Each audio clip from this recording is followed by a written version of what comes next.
শীত চলে গেলেও এখনও শীত ঘুমেই বীরভূমের কোর কমিটি। নেত্রীর নির্দেশ সত্ত্বেও বৈঠকে বসেননি কেষ্ট কাজল শেখরা। বীরভূমের কোর কমিটির ওপরেই আস্থা রেখেছেন তৃণমূল নেত্রী। 27শে ফেব্রুয়ারি সম্মেলনে একসঙ্গে চলার বার্তা দেন মমতা বন্দ্যোপাধ্যায়। 6ই মার্চ রাজ্য সভাপতির ডাকা বৈঠকেও বীরভূমের কোর কমিটিকে ডাকা হয়। কাল ভুতুরে ভোটার নিয়ে অভিষেকের ডাকে মেগা বৈঠক রয়েছে। তবে আজ পর্যন্ত বীরভূমের কোর কমিটি বৈঠকে বসেনি।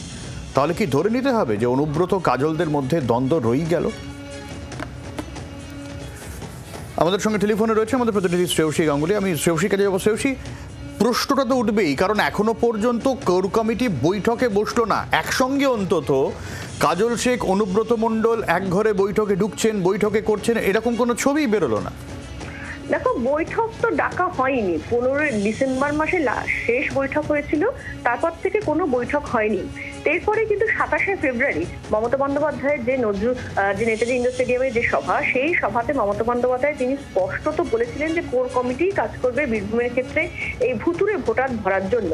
এবং তার পরবর্তীকালে 6 তারিখে যে তৃণমূল ভবনে যে বৈঠক হয়েছিল, সেই বৈঠকেও দেখা গেছিল যে বীরভূমের ক্ষেত্রে কিন্তু কোর কমিটিকেই ডাকা হয়েছিল সেই বৈঠকে যোগ দেওয়ার জন্য।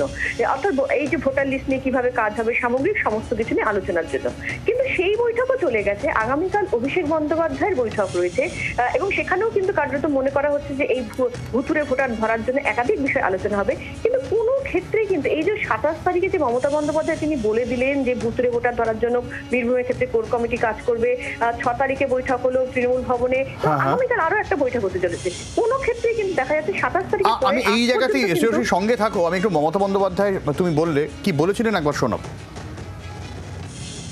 আমি বীরভূমকে রাখিনি, তার কারণ বীরভূমে যারা আছে তারা নিজেদের মতো করে তাদের কোর কমিটি আছে, কোর কমিটি নিয়ে করবে সবাইকে নিয়ে। কেষ্ট কাউকে কিন্তু বাদ দেওয়া যাবে না। কাজলকেও কনফিডেন্সে নিতে হবে। আশিস দাকে আর শতাব্দীকেও মাঝে মাঝে ডেকে নেবে।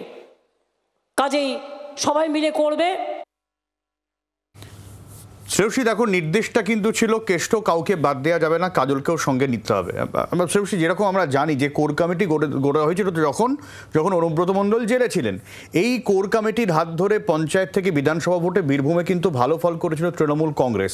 আজ যখন অনুব্রত মণ্ডল ফিরে আসার পর কোর কমিটির একটিও বৈঠক হলো না, তখন কোথাও গিয়ে তো একটা অন্য অঙ্ক, অন্য বিষয় সামনে চলে আসতেই পারে। দেখো, দলের শীর্ষ নেতৃত্ব তারা একবার নয় বারবার এই বক্তব্য রাখছেন যে কোর কমিটিকে কাজ করতে হবে, ভুতুরে ভোটার নিয়ে কোর কমিটি কাজ করবে, বীরভূমের ক্ষেত্রে কাজ করবে কোর কমিটি। কিন্তু যে দলের শীর্ষ নেতৃত্ব যেখানে বারবার এই বার্তা দিচ্ছেন কোর কমিটিকে কাজ করতে হবে, সেই কোর কমিটি কিন্তু বীরভূমের ক্ষেত্রে কোনো বৈঠকে বসছে না। ফলে সেই জায়গা থেকে প্রশ্ন দুটো উঠছে। একটা হচ্ছে, তাহলে কি দলের শীর্ষ নেতৃত্বের বার্তা সরাসরি কোর কমিটি মেনে নিচ্ছে না? আবার অন্য আরেকটাও প্রশ্ন উঠছে যে কোর কমিটি যদি না মানে, তাহলে এই যে ভুতুরে ভোটার ধরা নিয়ে যে কাজটা দেওয়া হয়েছে, তৃণমূল নেত্রী 27 ফেব্রুয়ারি থেকে যে কাজটা দিয়েছেন, সেই কাজটা বীরভূমের ক্ষেত্রে কারা করছেন, কারা নজরদারি করছেন, কিভাবে হচ্ছে? মানে সেই সামগ্রিক সমস্ত কিছু নিয়ে কিন্তু প্রশ্ন উঠছে যে কেন এখনো পর্যন্ত শীত ঘুমে বীরভূমের এই কোর কমিটি। একদমই খুব স্বাভাবিক প্রশ্ন উঠছে যে এখনো পর্যন্ত কোর কমিটি কেন শীত ঘুমে, এবং এই জায়গায় দাঁড়িয়েই কিন্তু নানা রকম প্রশ্ন উঠছে যেখানে এখনো পর্যন্ত কোর কমিটির বৈঠক হলো না কেন অনুব্রত এবং কাজল একসঙ্গে বসে বৈঠক করলেন না ভুতুরে ভোটার নিয়ে, যেখানে অভিষেক বন্দ্যোপাধ্যায়ের কাল মেগা বৈঠক রয়েছে, তার আগেও কেন এই পরিস্থিতি বীরভূমে তৈরি হলো না, তা নিয়ে প্রশ্ন উঠছে। আমি আরেকবারও এই জায়গা থেকে শ্রেয়সীর কাছে যাব। শ্রেয়সী, তাহলে কি কোথাও গিয়ে এই যে বৈঠক না হওয়ায় দায়টা যদি আমি তুল্যমূল্য বিচার করি, অনুব্রত মণ্ডলের দিকে একটু বেশি হলেও নয়? দেখো, সব থেকে বড় কথা হচ্ছে বীরভূমের যিনি কোর কমিটি যিনি আহ্বায়ক রয়েছেন বা তার দিকেই কিন্তু কার্যত সব থেকে বেশি দায় যাচ্ছে।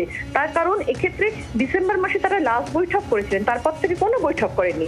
ফেব্রুয়ারি মাসে তৃণমূল সুপ্রিমো বার্তা দিচ্ছেন, তিনি বার্তা দিয়ে বলছেন যে এক্ষেত্রে কোর কমিটির উপরে তিনি আস্থা রাখছেন, ভুতুরে ভোটারের জন্য কোর কমিটি কাজ করবে।